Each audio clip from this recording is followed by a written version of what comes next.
मैं Dhananjay Kumar, director of mentor community classes बाढ़। मैंने आपको व्हाट्सएप के माध्यम से कल बतलाया था कि आज जो हमारा टॉपिक है वो है संविधान की प्रमुख अनुसूचियां। तो जैसा कि संविधान की प्रमुख अनुसूचियों की बात आती है, जिसको हम लोग अंग्रेजी में शेड्यूल के भी नाम से जानते हैं, तो सबसे इम्पोर्टेंट बात सबसे पहले ये कि जब हमारा देश 15 अगस्त 1947 को आजाद हुआ, और जैसा कि हम लोग जानते हैं कि भारत देश का सबसे बड़ा लिखित संविधान है पूरे विश्व में, तो प्रारंभ में कुल अनुसूची जो थी, प्रारंभ में कुल अनुसूचियों की संख्या 8 थी। प्रारंभ में क्वेश्चन कभी कभी आपसे रहेगा कि संविधान के निर्माण के समय जब हमारा संविधान लागू हुआ 26 जनवरी 1950 को, तो टोटल कितनी अनुसूचियां थी? तो 8 थी। बाद में चलकर 4 और अनुसूची को बढ़ाया गया। इस प्रकार कुल अनुसूची की संख्या 12 है। और चूंकि टोटल अनुसूची जिसको शेड्यूल्स हम लोग बोलते हैं, उसकी कुल संख्या 12 है। लेकिन अगर आपसे क्वेश्चन पूछा जाए कि पहले कितनी थी, तो संविधान जिस समय हमारा लागू हुआ उस समय कुल 8 अनुसूची थी। एक एक करके हम लोग सभी अनुसूची के बारे में आएंगे, क्या क्या अनुसूची थी। तो सबसे पहले हम लोग आते हैं, प्रारंभ का 6 लेते हैं, 1 2 3 4 5 एंड 6। पहले सबसे पहले हम लोग एक एक करके चर्चा करेंगे प्रत्येक अनुसूची के बारे में। तो पहली अनुसूची की बात करते हैं। तो पहली अनुसूची में जैसा कि हम लोग जानते हैं, जैसे हम लोग कोई भी किताब लेते हैं तो उसका फर्स्ट पेज में क्या होता है? उसका प्रीफेस होता है, प्रस्तावना होता है, उसके बारे में डिस्कस होता है। उसी तरीके से पहली अनुसूची में हमारे देश के बारे में था, या हमारा देश जो राज्यों का संघ है उसकी चर्चा की गई थी। साथ साथ जो हमारा यूटीज है, UTs that means Indian territories, जिसको आप केंद्र शासित प्रदेश के नाम से जानते हैं, जैसे हमारा लक्षद्वीप, दिल्ली, ये सब जो भी है। तो पहली अनुसूची में देश के बारे में, राज्यों के संघ के बारे में, कि हमारा देश जो है वो राज्यों का एक संघ है, और जो कुछ यूनियन टेरिटरीज थी 8, उसकी चर्चा प्रथम अनुसूची में की गई है। जब हम लोग दूसरी अनुसूची की बात करते हैं, तो दूसरी अनुसूची में वेतन, भत्ता, कितने भी प्रकार के अलाउंस जो होते हैं, सैलरी और अनाउंसेस का जो डिस्कस किया गया वो द्वितीय अनुसूची में इसका डिस्कस किया गया। जैसे अच्छा, यहाँ पे आम लोगों की बात नहीं की जा रही है, यहाँ पे वैसे लोगों की बात की जा रही है जो संवैधानिक रूप से प्रधान, जैसे राज्यपाल की बात करते हैं, राष्ट्रपति की बात करते हैं, प्रधानमंत्री की बात करते हैं, सुप्रीम कोर्ट के न्यायाधीश, हाई कोर्ट के न्यायाधीश, चीफ जस्टिस ऑफ इंडिया जिसको आप सीजेआई बोलते हैं, और वर्तमान में हमारे चीफ जस्टिस ऑफ इंडिया ऐसे बोबडे हैं, सदानंद बोबडे हैं। तो दूसरी अनुसूची में जो प्रमुख संवैधानिक पद हैं उनके वेतन और भत्ते का उल्लेख किया गया है, जिसमें हाई कोर्ट के जज आते हैं, सुप्रीम कोर्ट के आते हैं, प्रधानमंत्री आते हैं, राष्ट्रपति आते हैं। और सबसे इंपॉर्टेंट बात कि जो हमारे राष्ट्रपति होते हैं, जो कि देश के सर्वोच्च और प्रथम व्यक्ति होते हैं, उनका वेतन, राष्ट्रपति का जो वेतन है वो आपका 5 लाख रुपए है। और इससे रिलेटेड सबसे इंपॉर्टेंट फैक्ट यह है कि इनका जो वेतन है, इस पे किसी भी प्रकार का टैक्स नहीं लगता है, क्योंकि ये हमारे देश के प्रथम नागरिक हैं और सर्वोच्च पद पर काबिज होते हैं। अब हम लोग आते हैं तीसरी की बात करते हैं। तीसरी अनुसूची में किसका डिस्कस किया गया? तो तीसरी अनुसूची की जब हम बात करते हैं, तो तीसरी अनुसूची में मुख्य रूप से जो डिस्कस किया गया वो जो लोग का वेतन भत्ते की बात था, उन्हीं के शपथ की बात थी। शपथ, तृतीय में शपथ, ओथ जिसको आप बोलते हैं अंग्रेजी में। अब जैसे देखिए, मान लीजिए अभी हम लोग 17वीं लोकसभा का चुनाव हमारे वहां, जिसमें प्रधानमंत्री नरेंद्र मोदी जी हमारे देश के पुनः प्रधानमंत्री चुने गए, तो प्रधानमंत्री को शपथ कौन दिलाता है, मुख्यमंत्री को शपथ कौन दिलाता है, राष्ट्रपति किसको किसको शपथ दिलाता है, या राष्ट्रपति की शपथ कौन दिलाता है, मतलब इन सब तरीके के बाद जो भी डिस्कस, जो संवैधानिक पद के प्रधान है उनके बारे में जो चर्चा किया गया, उनके शपथ के बारे में, ये हमारे भारतीय संविधान के तीसरी अनुसूची में उनका वर्णन किया गया है। अब हम लोग चौथी अनुसूची पर आते हैं। तो चौथी अनुसूची में मुख्य रूप से राज्यसभा का प्रतिनिधित्व, राज्यसभा का प्रतिनिधित्व। अब जैसे देखिए, हम लोग जानते हैं कि हाउस जो है हमारे पार्लियामेंट में 2 प्रकार के होते हैं, एक अपर हाउस होता है, एक लोअर हाउस होता है। तो अपर हाउस जो होता है, जिसको हम लोग ऊपरी सदन के नाम से जानते हैं, अपर हाउस, वो बोला जाता है राज्यसभा को, कि राज्यसभा हमारा, यहाँ पे लोकसभा का डिस्कस नहीं है, केवल राज्यसभा का डिस्कस है। तो किस राज्य से कितने राज्यसभा के सांसद चुने जाएंगे, उनकी एक फिक्स संख्या होती है, जनसंख्या के आधार पर, वहां निर्वाचित प्रतिनिधियों के आधार पर। तो 4 में राज्यसभा का प्रतिनिधित्व का डिस्कस किया गया है। इस तरीके से हम लोग आते हैं, ये तो हमारा 4 हुआ। नंबर 5 में एससी और एसटी। एससी का मतलब हो गया शेड्यूल कास्ट, जिसको आप हिंदी में अनुसूचित जाति के नाम से जानते हैं। और एसटी जो वैसे लोग जो जंगलों में रहकर जिनका जीवन रहन सहन काफी अलग स्तर का होता था, जिनको हम लोग शेड्यूल ट्राइब के नाम से जानते हैं, जिसको हम लोग बोलते हैं अनुसूचित जनजाति। तो पांचवें में एससी और एसटी का डिस्कस किया गया, यानी शेड्यूल कास्ट और शेड्यूल ट्राइब का डिस्कस किया गया। और छठे का भी संबंध एसटी से था। यह संबंध इसलिए था कि बहुत सारे राज्यों में इनकी प्रशासनिक व्यवस्थाएं नहीं थी, वहां पे बहुत काफी उन लोगों को समस्याएं सामना करना पड़ रहा था। तो प्रारंभ में तो ऐसे 3 राज्य, लेकिन चौथे राज्य ने भी उसमें अपनी एंट्री करवा ली और संविधान में ऐसा लिखा भी गया और बताया भी गया कि उसने ये काम थोड़ा सा मतलब उसको कहा जाए तो खुद से मतलब थोड़ा जोर देकर किया गया। तो वो एसटी जैसे आपका त्रिपुरा, फिर आपका असम, फिर आता है आपका मणिपुर, मिजोरम, और उसके बाद आता है आपका मेघालय। त्रिअम्मा एक सूत्र है, त्रिअम्मा, त्रिपुरा, असम, मिजोरम, मेघालय, मणिपुर नहीं है, यह बात का ध्यान रखा जाए। तो इस तरीके से हम लोगों ने चर्चा किया भारतीय संविधान की प्रमुख अनुसूची पे। तो अनुसूची 1 में देश राज्यों का संघ है, जिसमें यूनियन टेरिटरीज का भी वर्णन किया गया है। दूसरे की बात करते हैं जिसमें वेतन भत्ते का उल्लेख है। तीसरी की बात करते हैं जिसमें तीसरी अनुसूची में जो भी संवैधानिक पद के प्रधान थे उनके शपथ ओथ की बात की जा रही थी।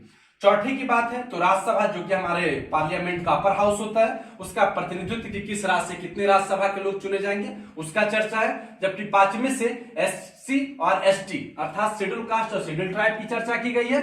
और छठे में त्रिपुरा, असम, मिजोरम, मेघालय अर्थात जिसको हम त्रिअम्मा के सूत्र से जान सकते हैं, इनमें एसटीओ का प्रावधान किया गया है। स्टॉप।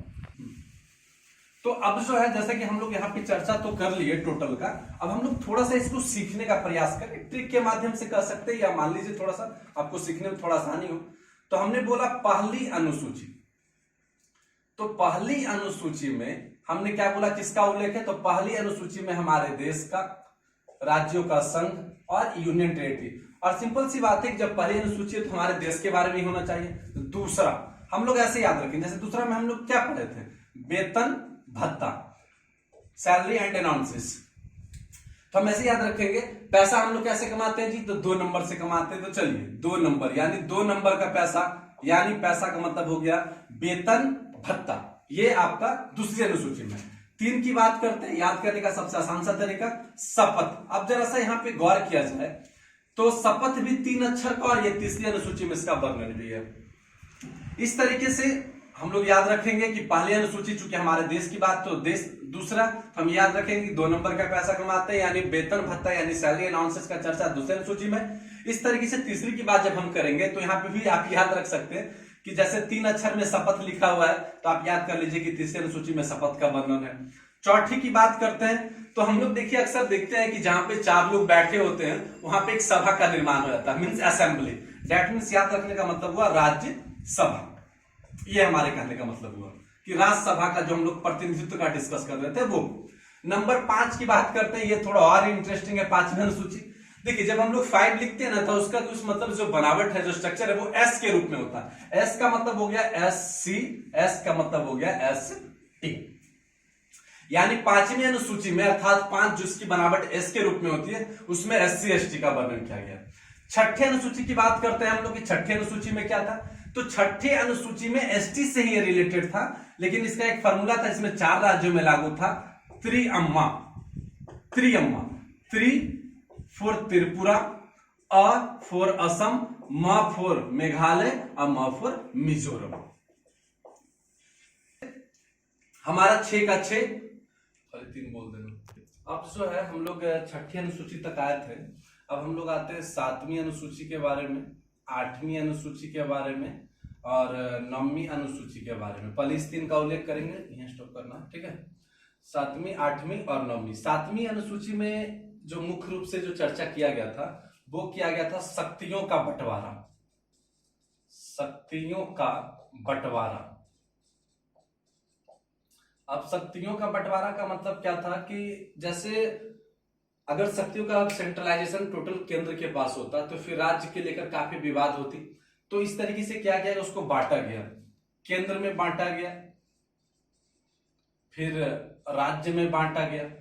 तो केंद्र में जब इन शक्तियों का बंटवारा किया गया तो वैसे सूची जिस पर केंद्र बन सकता था तो उसको केंद्र सूची या संघ सूची के नाम से जानते थे। इसमें प्रारंभ में 97 विषय थे, 97 विषय को शामिल किया गया था। वर्तमान में भी यहाँ पे 100 विषय शामिल है। जैसे फॉर एग्जांपल हम ये कह सकते हैं इसे जनगणना। अगर जनगणना की बात करते हैं जिसको सेंसस बोला जाता है, सेंसस जिसको कहा जाता है, तो ये जो जनगणना था ये क्या था, ये जनगणना केंद्र की बात है। इसमें राज्य कुछ नहीं कर सकता। ये केंद्र प्रत्येक 10 साल के बाद जैसे जनगणना होती थी, ये केंद्र का विषय है। और भी बहुत सारे ऐसे सब्जेक्ट्स थे।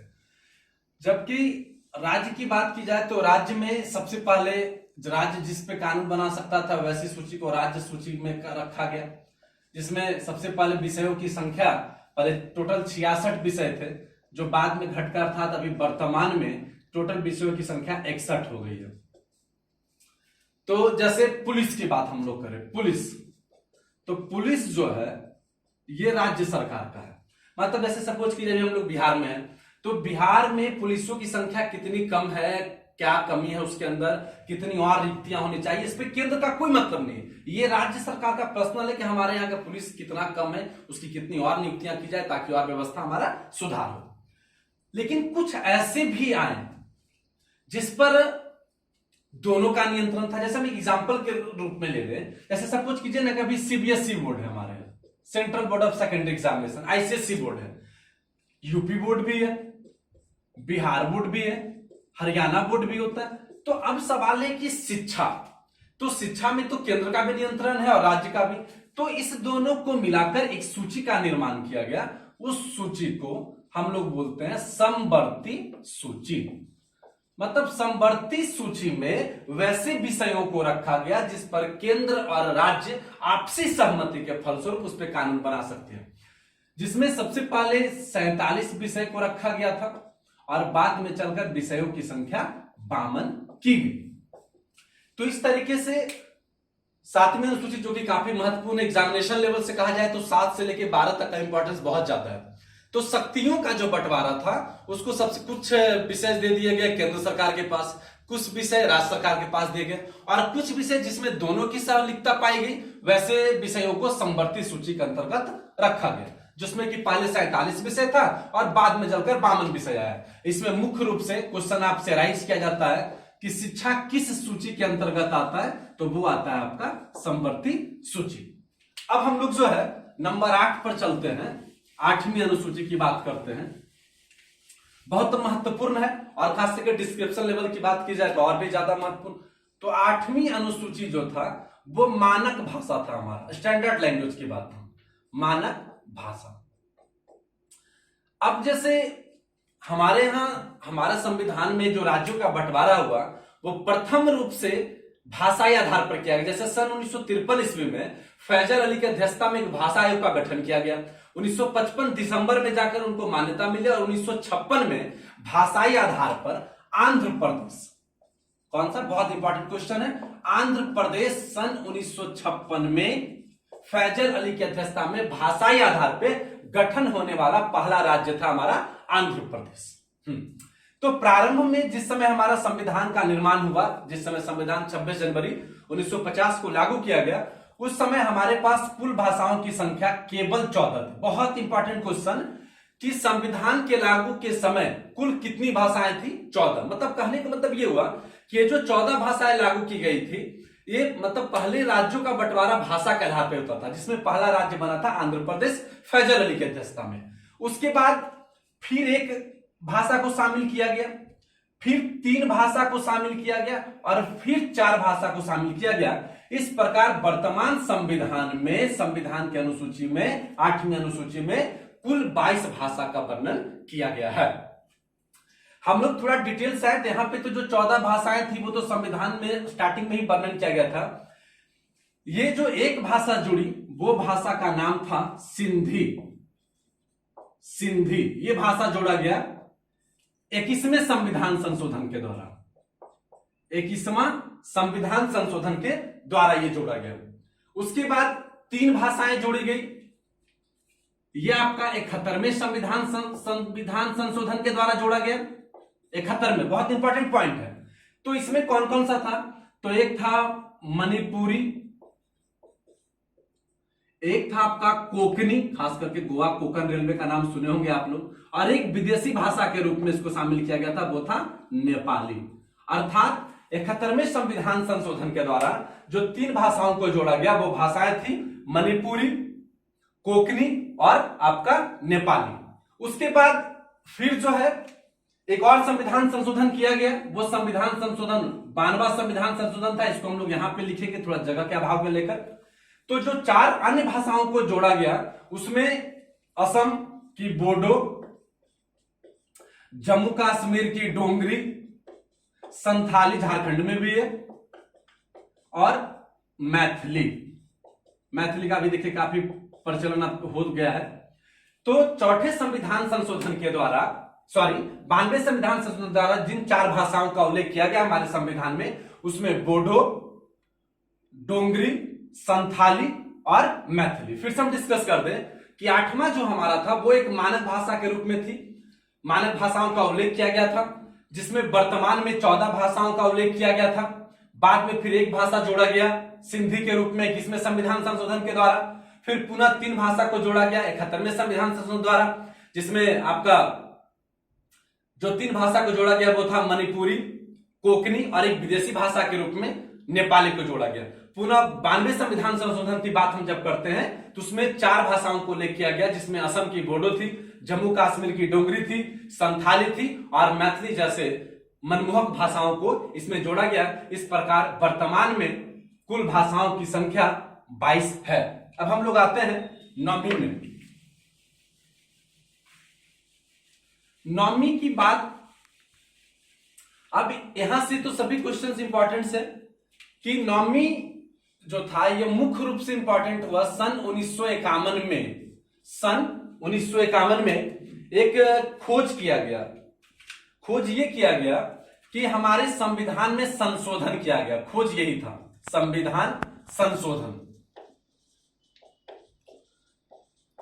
First constitutional amendment by establish in 1951। और ये इसलिए एस्टैब्लिशमेंट किया गया, यहां पे कुछ भूमि सुधार की बातें थी, क्योंकि उसके लेकर भी काफी विवाद होता था। तो पहला संविधान संशोधन हुआ। अक्सर क्वेश्चन आया करता है कि प्रथम संविधान संशोधन कब हुआ, तो सन 1951 में हुआ और ये भूमि सुधार को लेकर हुआ। इससे महत्वपूर्ण बातें यही थी। तो इस तरीके से जो है 9वां संविधान संशोधन हमने देखा, ये फर्स्ट कॉन्स्टिट्यूशनल अमेंडमेंट जो हुआ वो स्पेशल भूमि सुधार को लेकर हुआ था। अब आते 10वें संविधान संशोधन को लेकर। ये 10वीं अनुसूची। 10वीं अनुसूची में जो महत्वपूर्ण बात यह था कि दल बदल अधिनियम, यह सन 1985 में आया। किस संविधान संशोधन? तो 52वां संविधान संशोधन। ये 52वां संविधान संशोधन सन 1985 के तहत एक कानून पारित किया गया जिसका नाम था दल बदल अधिनियम। दरअसल देखिए, इसकी आवश्यकता हमारे संविधान में इसलिए पड़ी, जैसे हमारे यहाँ कोई भी चुनाव होता है, किसी भी पार्टी के सिंबल्स पे कोई उम्मीदवार, कोई कैंडिडेट्स खड़ा होता है, वो जीत जाता है और जीतने के बाद वो दूसरी पार्टी में चला जाता है। तो इससे क्या होता है कि इससे लोकतंत्र खतरे में आ जाती है। और इसको मतलब एस्टैब्लिश करने के लिए या इसको कम करने के लिए एक कानून पारित किया गया जिसका उल्लेख 10वीं अनुसूची में है, दल बदल अधिनियम। यानी आपको दल बदलने से पहले कुछ नियम कानून का पालन करना होगा, नहीं तो आपकी उम्मीदवारी निरस्त भी की जाएगी। जो अभी फिलहाल में कर्नाटक में कुछ विधायकों को आपने देखा भी था वर्तमान परिवेश में। तो जो 1985 में 52वां संविधान संशोधन में लागू किया गया। अब हम लोग 11वीं अनुसूची की बात करते हैं। तो 11वीं अनुसूची 73वां 1992-93। तो 11वीं अनुसूची में मुख्य रूप से यानी 73वें संविधान संशोधन 1992-93 में हुआ और इसमें मुख्य रूप से पंचायती राज का उल्लेख है। पंचायती राज आप सुने भी होंगे। पंचायती राज की त्रिस्तरीय समिति बलवंत राय मेहता, फिर अशोक मेहता, इन लोगों द्वारा गठन भी किया गया था स्टार्टिंग तौर पे। तो 11वीं अनुसूची में पंचायती राज का वर्णन है जो 1992-93 में लागू हुआ 73वें संविधान संशोधन पे। और हम लोग जानते हैं कि पंचायती राज का जो मालिक होता है वो जैसे हमारे गांव में मुखिया पंचायती राज का प्रधान होता है। अब हम लोग आखिरी अनुसूची की ओर आते हैं और वो है हमारा 12वीं अनुसूची। जिस तरीके से ग्रामीण व्यवस्थाओं को बरकरार रखने के लिए 11वीं अनुसूची आया, ठीक उसी तरीके से 74वें संविधान संशोधन, ये भी सन 1993 के प्रारंभ में आया था। उसमें नगर स्तर पे जैसे हमारा नगर निकाय हो गया, नगर निगम हो गया, और पहले से जाना जाता था जिस नाम से वो था स्थानीय स्वशासन। ये आपको क्वेश्चन भी आता है कि स्थानीय स्वशासन का उल्लेख भारतीय संविधान के किस अनुसूची में है?